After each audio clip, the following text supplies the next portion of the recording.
look like a mess right now. Hindi pa ako naliligo and naka-PJs pa ako. My room is also a mess. Di sila malinis, sobrang kalat pa dito. So, this video, I'm filming this with a broken heart, with a broken soul. I've been struggling, pain inside of me, and yeah. I hope someday we heal from the pain that we never talk about. It's just a life update, guys, because I've been lost for almost a month ago. Mga 9 months ata. Siguro kasi ang dami ko ring ginawa sa life. Like, yung graduation stuff ko and nag-a-adjust pa ako sa working environment ko that time na pinaglipatan ko. And we actually moved out sa dati naming apartment. So, kung mapapansin nyo, bago na po yung room ko. Hindi na po siya tulad dati. And sobrang dami ring nasirang gamit nung lumipat kami. Planning to buy new stuff para sa apartment namin. Last May pa kami lumipat dito. I guess, May ba yun? And, yeah. By the way, guys, those videos na napapanood nyo last time is private na po sila. Hindi po sila naka-delete, okay? So, mahilig po kasi ako manood ng mga previous vlog ko kasi dun po ako kumukuha ulit ng ideas kung paano mag-edit, kung paano ko to gagawin, yung ganito, ganyan. And sobrang nakakatuwa lang din kasi meron akong binabalikan na talagang masasabi ko na, ay, naging productive ako ng araw na to. Ay, ang galing nagawa ko pala yung gantong bagay. So, nakakatuwa lang kasi nagsilbi talaga siyang diary for me. So, if you guys want to start a channel or just a video vlog diary, go. Go for it, guys. Sobrang iba yung feeling kapag may nababalikan kang dating ikaw. Those stuff, I bought that from TikTok shop. And I've been so obsessed na bumili ng mga things sa TikTok para lang ma-feed kung ano yung feelings ko right now. And then, of course, sinanap ko lahat ng mga books ko for development, you know, para malibang ako. Ito, yung Dream, Dare, Dance, Happy Yourself, for 365 Means to a Better Life. Be Yourself. This one, actually, guys, sobrang naging helpful siya for my healing. And super duper recommendable ko to. And then I actually put notes here.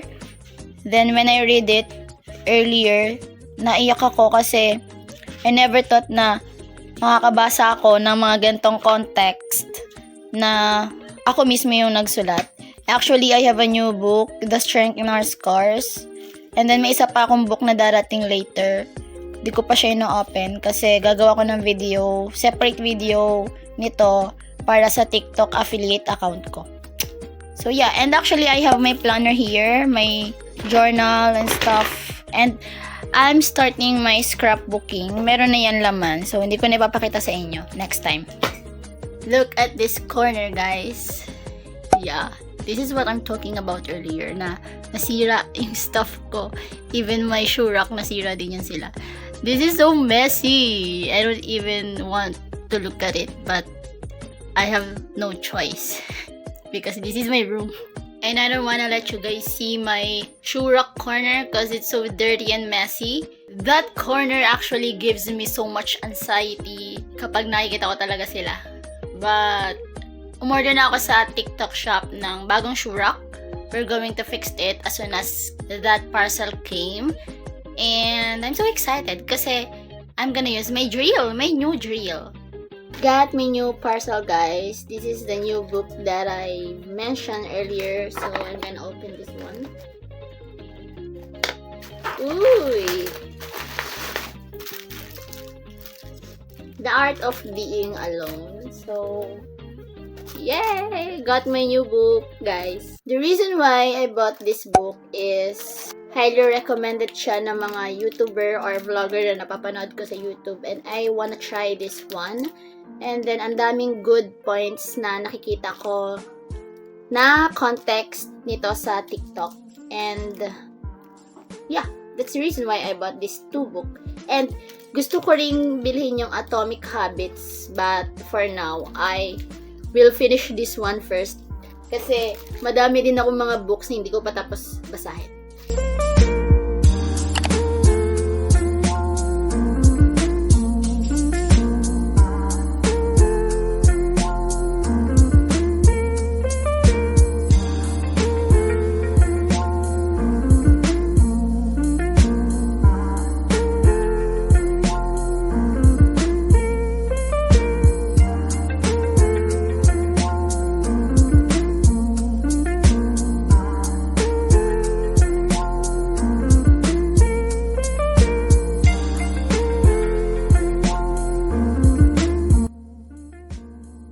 fixing myself. Naglagay lang ako ng tint para naman may buhay yung face natin.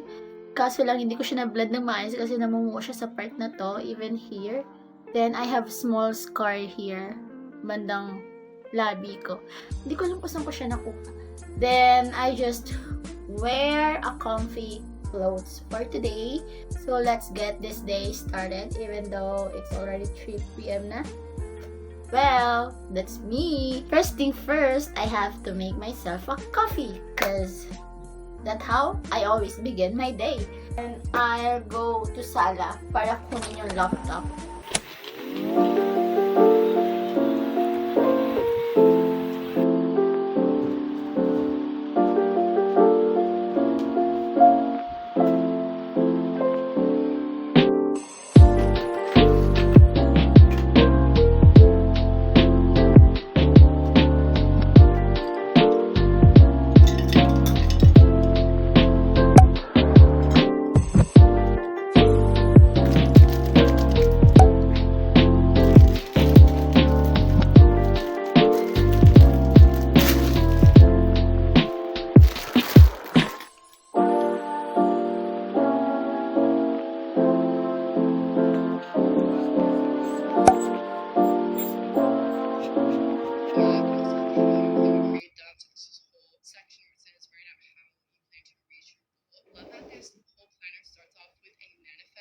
Section. This is one of the very first pages because it's kind of like where you want to. I'm then watching Michaela Mag's vlog.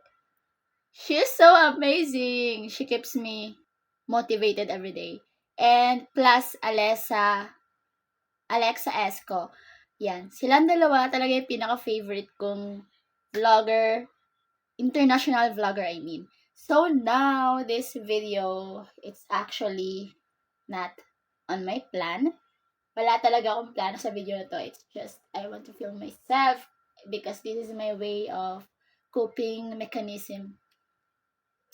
So now, I'm gonna read the book. We have to move forward, guys. Kasi if I just let myself na nakahiga and then walang ginagawa, mas lalo lang ako mag-overthink ng kung ano-ano. So now, yeah, I'm gonna read my book. The book that I'm going to read is This Be Yourself because hindi ko pa siya tapos as in. Nandito pa lang ako sa page. Ayan. Nasa page 100 pa lang ako. And ang total page niya is 158. I still have 58 pages to go to finish this book.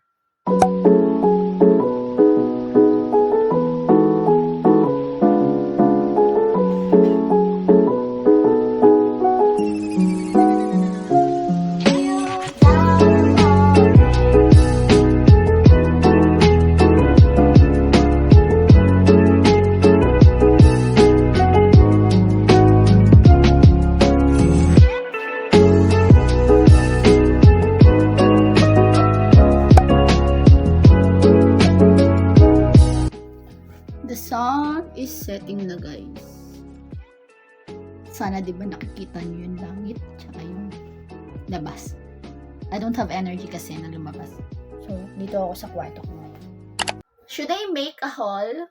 Kasi ang dami kong pinamili sa TikTok and gusto ko silang i-share sa inyo.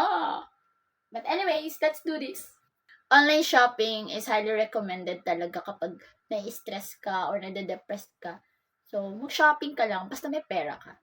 Kaso nga lang, minsan kapag wala kang pera, saka ka nag-check out.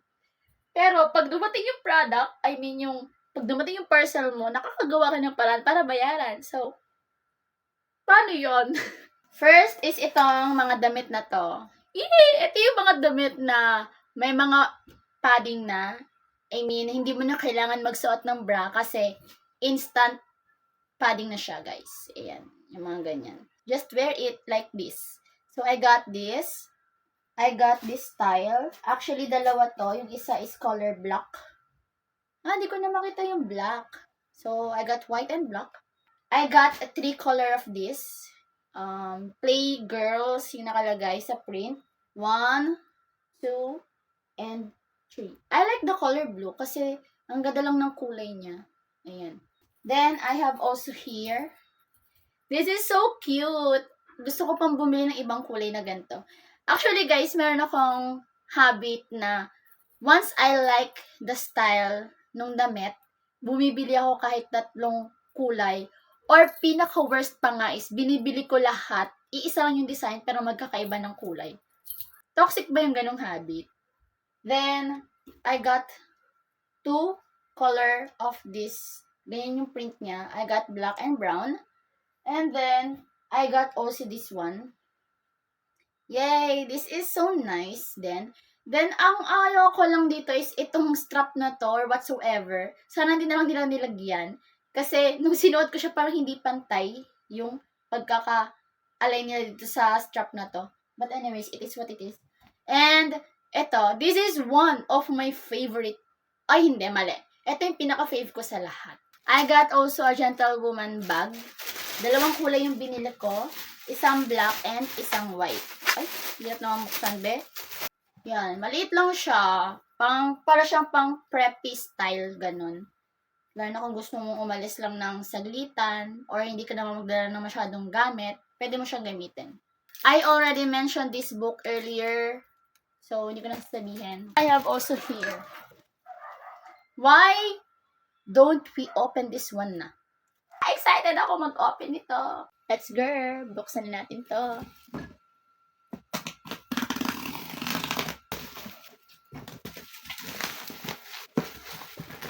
Ito siya, guys.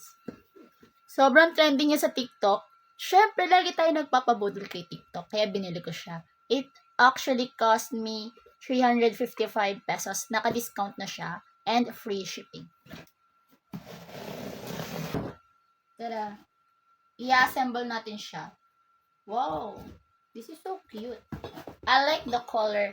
Pero kasi yung sa picture, sobrang bright ng pagkaka-orange niya. So, nung dumating siya, hindi naman pala ganun. Yan siya, guys. So, i-assemble na natin yan. Yay!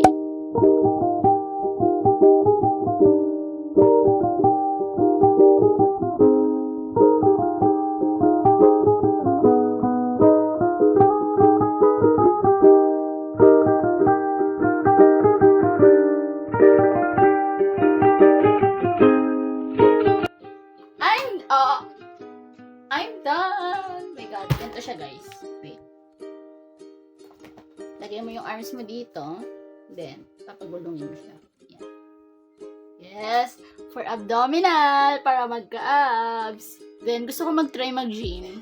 Kaso, na-anxiety ako sa gym kasi feeling ko ginajudge ako ng mga people there kapag may mga nakatingin. Pero, let's try it. Actually, may nakita na akong place na pwedeng pag-gyman for girls only.